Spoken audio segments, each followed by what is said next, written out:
আমরা সকলকে নিয়ে দল করতে চাই। আপনারা উপস্থিত হয়ে আমাদের সেই আশাটা পূর্ণ করবেন, এই আশাবাদ ব্যক্ত করি। আজকে আগামীকালকে যে সম্মেলন অনুষ্ঠিত হবে, এই সম্মেলনের মাধ্যমে আগামী দিনের খোকসা থানা বিএনপি, খোকসা পৌর বিএনপি পুনর্গঠনের একটা ধারণা কালকে আমাদের জেলার নেতৃবৃন্দ নিয়ে যেতে চায়। ওই মাঠের অভাব দেখলে, এই যে যেমন এখানে আপনারা যে কোনো একজন দাঁড়ায় যদি পরিস্থিতি অবজার্ভ এখানে ঘটনাটা কে জিনিস কি আপনি কিন্তু বুঝে ফেলতে পারবেন। তাহলে আপনারা যদি সেইভাবে সব প্রাণ আপনাদের মনোভাব দেখলেই তারা বুঝতে পারবে। সুতরাং কালকের এই কর্মী সভা অনেক গুরুত্বপূর্ণ। আপনারা সবাই আসবেন, সেখানে অংশগ্রহণ করবেন। তবে কোন বিশৃঙ্খলা আমরা কেন করব না। জনগণ আমাদের বেশি সময় আমাদের একটু বেশি লাগতে পারে, কিন্তু কোন বিশৃঙ্খলা সেখানে হতে দেওয়া যাবে না। সবাই যার যারা আঙ্গিকে শান্তিশিষ্ট থাকতে হবে। আমরা বিশ্বাস করি যে অত্যন্ত শান্তিপূর্ণ উপায়ে ঐতিহাসিক সম্মেলন হবে কালকে খোকসার মাঠে ইনশাআল্লাহ। বিএনপি তো কোন হটকারী দল না। বিএনপি হটকারিতায় বিশ্বাস করে না। বিএনপি জনগণের দল, বিএনপি জনগণের ভালোবাসার দল। বিএনপি যারা করে তারাও শান্তশিষ্ট লোক এবং তারাও জনগণের ভালোবাসা নিয়েই এলাকায় বসবাস করে। অন্য দলের নেতার মতো সরকার নাই, ওনারাও নাই, দেশ ছাড়া। আমরা আল্লাহ মর্জি তা করি না। আমরা কোনদিন দেশ ছেড়ে পালাই না, আমরা পালাবো না। আমার নেত্রী পালাই নেই, আর ওনাদের নেত্রী আল্লাহর ইচ্ছায় একেবারে কোথায় যে কাটিয়ে উঠেছে, কোথায় যে থাকবে না আর কয়েকদিন পরে দেখেন না কি হয়। তার দোষর যারা এই এলাকায় আছেন, সারা বাংলাদেশেই আছে, এই এলাকায় আছেন, একটু অপেক্ষা করেন, একটু অপেক্ষা করেন, দেখেন পরিস্থিতি কোথায় যায়।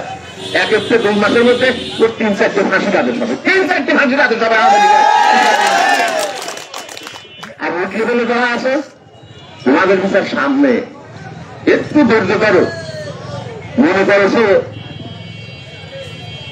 এনে নেতা বহু, আমিষ নেতা, জাহাঙ্গীর নেতা, আসগার ভাই নেতা, রিজাউল মাস্টার নেতা, এক একজনের পকেটের মধ্যে ঢুকিয়ে করবা। মনে করছে এক একজনের পকেটের মধ্যে ঢুকিয়ে করবা, রেখেই পাওয়া যাবা। তুমি জাহাঙ্গীর পকেটে ঢুকবা, তোমার নামে মামলা আমি দেবো। তুমি আমার পকেটে ঢুকবা, তোমার নামে মামলা রেজাউল দেবে। তুমি আসগার ভাই পকেটে ঢুকবা, তোমার নামে মামলা মুতালেব মাস্টার দেবে। মামলাতে তোমার রক্ষা নেই। 17টা বছর যা করেছো কাঁটায় কাঁটায়, কয় না কোথায় পই পই করে শোধ দেবো, আর পই পই করে শোধ পাবা। একটু ধৈর্য ধরো। আগামীকালকের এই কর্মসভায় আপনারা সবাই যাবেন যারা বিএনপি করেন। আওয়ামী লীগের কোন লোক ওই মাঠে ঢুকতে পারবে না, এটা আপনাদের খেয়াল রাখতে হবে। আওয়ামী লীগের কোন লোক ওই মাঠে ঢুকার অধিকার দেওয়া হবে না, এরা সবাই খেয়াল রাখবেন। এবং যার যার এলাকা থেকে খেয়াল করবেন যে আওয়ামী লীগ কন্যা করতে সেই জন্য ওই মাঠে যাওয়ার চেষ্টা করে, ওর ঠ্যাংটা ভেঙে দিতে হবে। ওই মাঠে ঢুকতে করতে দেওয়া যাবে না। বাবা বাড়ি আসো, বাড়ি থাকো, কর্ম করে খাচ্ছ, কর্ম করে খাও, কোনো সমস্যা নাই। কিন্তু তুমি আমাদের ভিতরে ঢুকে আমাদের ভিতরে ক্লিক করার চেষ্টা করবা, সেই সুযোগ তোমাকে দেওয়া হবে। আজকে এই নীতি আমার একার না, এই নীতি আমার নেতার জনাব তারেক রহমান বারবার বলতেছে, এই কথাগুলো বলতেছে না। তারই পরম্পরায় আজকে যারা জেলা বিএনপির নেতৃত্বে রয়েছে, জেলা বিএনপির আহ্বায়ক কুতুবউদ্দিন আহমেদ, জেলা বিএনপির সদস্য সচিব ইঞ্জিনিয়ার জাকির হোসেন সরকার, অনেকে চেনেন অনেকে চেনেন না, নাম তো জানেন সবাই, যে এরা রাজপথের সৈনিক, এরা ময়দানের সৈনিক। আন্দোলন সংগ্রামের মাধ্যমে দিয়ে এরা আজকে কুতুবউদ্দিন হয়েছে। আন্দোলন সংগ্রামের মাধ্যম দিয়ে এরা ইঞ্জিনিয়ার জাকির হোসেন সরকার হয়েছে। আমরা যেমন তো হয়েছে আন্দোলন সংগ্রামের মাধ্যমে। আমরা ভেসে আসি নাই, আমরা হঠাৎ আসি নাই, আমরা সিজনাল আমদানি হই নাই। একটা লোককে নেতা হইতে হলে অনেক কাঠখড় পুরানো লাগে। 90-এর দশকে সেই 82-83 সাল থেকে কুতুবউদ্দিন আহমেদ আমার খুব ঘনিষ্ঠ বন্ধু, আমরা একসাথে লেখাপড়া করতাম। কুতুবউদ্দিনের সাথে রাজনীতি করেছি, ছাত্র রাজনীতি। সেই 90-এর দশকে অর্থাৎ 80 সালের পর থেকে 90-91 পর্যন্ত এরশাদ বিরোধী আন্দোলনে যে সমস্ত ভূমিকা আমরা পালন করেছি কুষ্টিয়ার মাটিতে, তখন অনেকে যে সমস্ত বাচ্চা ছেলে পেলে আছে অনেকে জন্মই হয়নি। সেই এরশাদ বিরোধী আন্দোলনে সেটাও একেবারে সহ আন্দোলন ছিল না। এরশাদ বিরোধী আন্দোলনে আমার নিজের সামরিক আদালতে 5 বছরের জেল দিয়েছিল, 5 বছরের। আমি একদিনে আনুসুজ্জামান হয়ে যাই, একদিনে খোকসা থানা বিএনপির সেক্রেটারি হয়ে যাই। এসব বিরোধী আন্দোলনের পর যত সরকার আসছে, স্বৈরাচার সরকার, বিশেষ করে আওয়ামী লীগের সরকার যে কয়বার আসছে, বিশেষ করে গত 15-16টা বছর যে নির্যাতন করেছে, এই নির্যাতনেও আমি আমার পরিবার সহ আপনারা যারা এই এলাকার বিএনপি সমর্থিত লোক, কেউ কি আরামে ছিলেন? কেউ একদিন রাস্তায় আরামে ঘরে ঘুম পাতে পারছেন? পারেন নাই। বাদ সাচ্ছে কিনা আপনার পাড়ারই যেটা আওয়ামী লীগ করতো সেই দিয়ে, ঠিক কিনা? এরাই তো তথ্য দিয়েছে বাবুল আক্তারের কাছে, এরাই তো তথ্য দিয়েছে সদরুদ্দিন খানের কাছে, যে কারণে মামলা হচ্ছে আমার নামে, আপনার নামে। তাহলে যারা আমাদের জ্বালা যন্ত্রণা করেছেন এতদিন, তারা একেবারে সহজে পার পেয়ে যাবেন, এরা ভাবার কোনো কারণ নাই। আবার আমাদের ভিতরে ঢুকে ওই ফেতনা ফেসাদ তৈরি করার চেষ্টা করবেন, সে সুযোগও আপনাদের দেওয়া হবে না ইনশাল্লাহ। এসব বিরোধী আন্দোলন গেল, আমি নিজে 5 বছরের জেল কাটিয়েছিলাম, বললাম সামরিক আদালতের জেল দিচ্ছি কেন?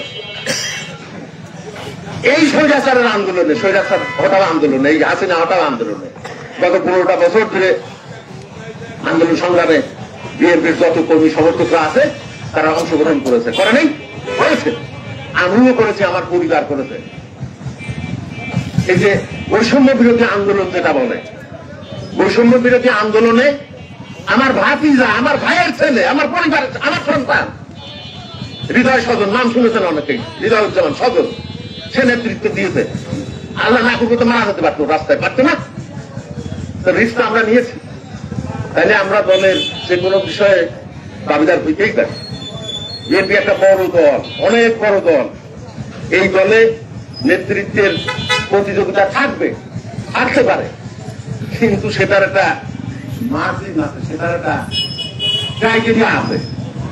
গরুর সাথে আর একটা গরু কিনে নাম পাওয়া যায়, ছাগল গরুদের কিনে নাম পাওয়া যায়, এগুলো মাথায় রাখতে হবে।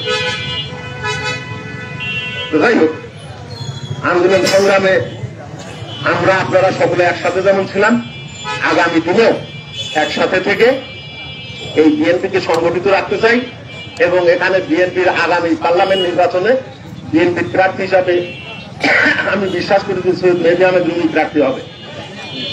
এই গল্পটা আমি পরে করতেছি, এটা আবার বাস্তব প্রমাণ সহ দলে যে কেউ আসতে পারে। নিজের যদি কোনো লোক থাকে, সেই স্থানীয় পর্যায়ে হোক, আপনার জেলা পর্যায়ে হোক, কেন্দ্রীয় পর্যায়ে হোক, আসবে, সমস্যা নাই, ওয়েলকাম। কিন্তু আসিয়াই আপনি বড় ভাগ, সেটা তো হতে পারে। আমাদের নেতারাও অত বোকা না, দেবে না ওইটা। সেই গল্পে যাওয়ার আগে আমি খোকসা থানা বিএনপির ইতিহাসটা অল্প কথায় 1-2 মিনিট শেষ করার চেষ্টা করি। সবাই জানেন না, কিন্তু 2-1 জন জানেন না। যেমন আমার সাথে আমার জাহাঙ্গীর, আমারও যে কয়দিন বিএনপির রাজনীতির বয়স, ওরও সেই কয়দিন বিএনপির রাজনীতির বয়স, এরকম আরো অনেকে আছে এই এলাকাতে। যে লোকটার কথা না বললেই না, খোকসা থানা বিএনপির প্রেসিডেন্ট ছিলেন, প্রতিষ্ঠাতা সভাপতি লালটু স্যার, নাম শুনছেন না অনেকেই? লালটু স্যার, শেখ মুজিবুর রহমান লালটু স্যার। এই লালটু স্যার লাস্ট যে কমিটির সভাপতি, আমি সেই কমিটির প্রথম সাধারণ সম্পাদক, বিএনপি সেক্রেটারি হলাম আমার দল থেকে। 1991 সালের কথা এটা। 1991 সালের পার্লামেন্ট নির্বাচনের পরে যখন দলের সম্মেলন হলো, সেই সম্মেলনে লালটু স্যার হলেন সভাপতি, আর আমি একটা অধম, একটা বাচ্চা ছেলে, তখন আমার বয়স তখন 30-32 বছর বা 33 বছর। আমাকে থানার বিএনপির নেতৃবৃন্দটাকে নিয়ে বলছে যে সেক্রেটারি হওয়ার উপযুক্ত ছেলে এইটা। আমার সার্টিফিকেট ছিল, একটা চাকরি বা পরিবারে যেমন মাস্টার ডিগ্রি যদি যোগ্যতা চাই, SSC, intermediate, degree, master degree certificate দেখাতে হয়। রাজনৈতিক একটা পদ পদবি নিতে হলে রাজনৈতিক সার্টিফিকেট থাকা লাগে, একেবারে বিনি সার্টিফিকেট হওয়া যায় না। এরশাদ বিরোধী আন্দোলনে 8 বছরের যে ভূমিকাটা ছিল আমার, কুষ্টিয়া জেলা ছাত্র দলের রাজনীতিতে যে ভূমিকাটা ছিল আমার, সর্বোপরি সামরিক আদালতে 5 বছরের জেলের যে সার্টিফিকেটটা ছিল আমার, এইসব বিবেচনা নিয়ে আমাকে তারা ওখানে বসাইছিল। আমাদের মতো পুষ্টি পাথরে যাচাই করা মান যতক্ষণ বিএনপিতে থাকবে, ততদিন সেই বিএনপির ক্ষতি করার ক্ষমতা কারণ নাই, সবার না ইনশাআল্লাহ।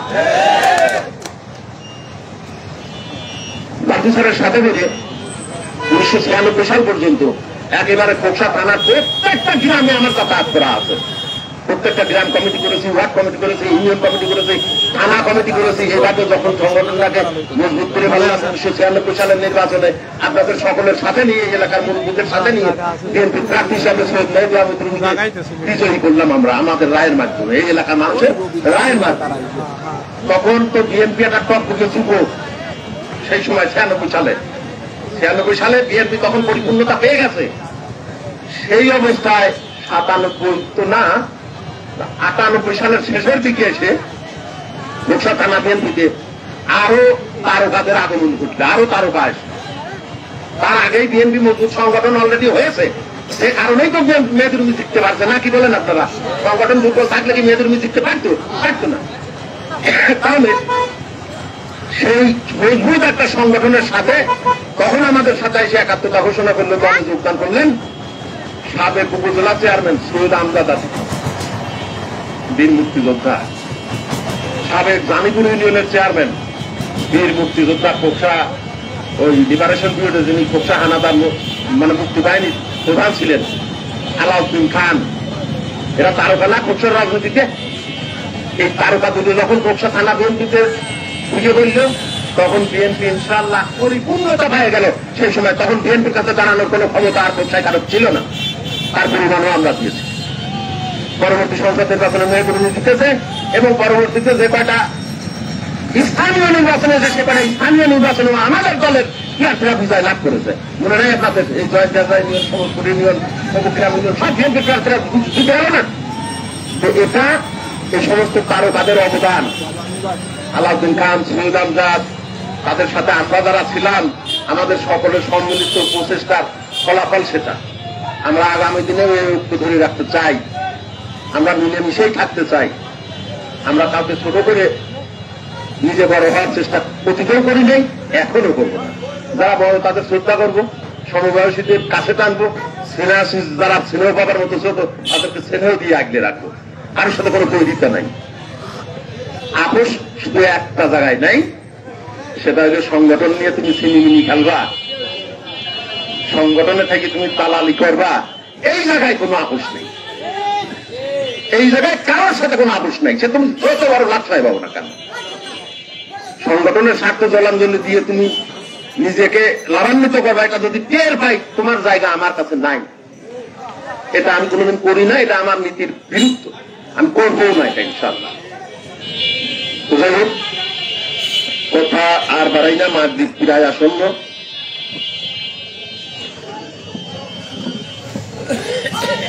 আগামীকালকে যে সম্মেলনটা হবে সেই সম্মেলনে আপনারা সবাই যাবেন, দাওয়াত থাকলেও, এবং শান্তি শৃঙ্খলার সাথে। ওই যে প্রত্যেকটা ইউনিয়নে এরকম ব্যানার আছে, আপনাদের ব্যানার, যে ইউনিয়নের ব্যানারটা যেখানে থাকবে, আপনার ইউনিয়নতে যত লোক যাবেন ওই ব্যানারটা টার্গেট রাখবেন, ব্যানারের নিচে যা আপনারা অবস্থান নেবেন। প্রত্যেকটা ইউনিয়ন যদি সেইভাবে সংগঠিত থাকে তাহলে সবাই থাকতেও পারলেন এক জায়গায় নিজেরা, এবং প্রোগ্রামটা খুব সুন্দরভাবে আমাদের সমাধান করা সম্ভব হবে। আর এলোমেলো বিশৃঙ্খলা অবস্থায় থাকলে আমার প্রয়োজন হলে আমি আপনাকে পাবো না কাছে, আর একজনের প্রয়োজন হলে তাকে খুঁজে পাবেন না কাছে। ওই জন্য এই ব্যানারটার দিকে সবাই লক্ষ্য রাখবেন। আর আমার একটা সাজেশন, আমার এই এলাকার মানুষ যখন যাবেন, আমবাড়িয়া ইউনিয়ন, জয়ন্তীবাজার ইউনিয়ন, সমস্ত ইউনিয়ন, গোপুগ্রাম ইউনিয়ন, এমন হইতে পারে যে আপনারা সবাই যে একটা জায়গায় অবস্থান করলেন, এই 4টি ইউনিয়নে নেতৃবৃন্দের কথা বলে নেবেন। 4 ইউনিয়নের নেতারা সবাই খোকসা কলেজে জানাই দিলেন। এবার ঠিক 10টায় তো প্রোগ্রাম, আপনারা ঠিক 10:15টার সময় খোকসা কলেজের থেকে আগে হয়তো আমবাড়ি ইউনিয়নের ব্যানার নিয়ে আমবাড়ির নেতারা পাস ধরলেন। এবার আমবাড়িয়া শেষ হয়ে গেল, জয়ন্তীবাজার ব্যানার তৈরি, জয়ন্তীবাজার নেতারা পাস ধরলেন, সমসপুরের ব্যানার তৈরি, সমসপুর পাস দিলেন, গোপুগ্রামের ব্যানার তৈরি, গোপুগ্রাম পাস দিলেন। 4টা ইউনিয়ন যদি একসাথে যাইতে পারেন, আপনাদের এই 4 ইউনিয়নের শক্তির কাছে খোকসার কোন শক্তি নাই আপনাদের বিরোধিতা করেন। অতীতে বিভিন্ন কাজে এই 4 ইউনিয়নের লোক সে প্রমাণ দিয়েছে, আগামীতে দেবে ইনশাআল্লাহ। যাই হোক, আমি আমার কথা আর বাড়াই না, মাগরিব আসন্ন, আমরা আবার আর একটা মিটিং এ যাবো।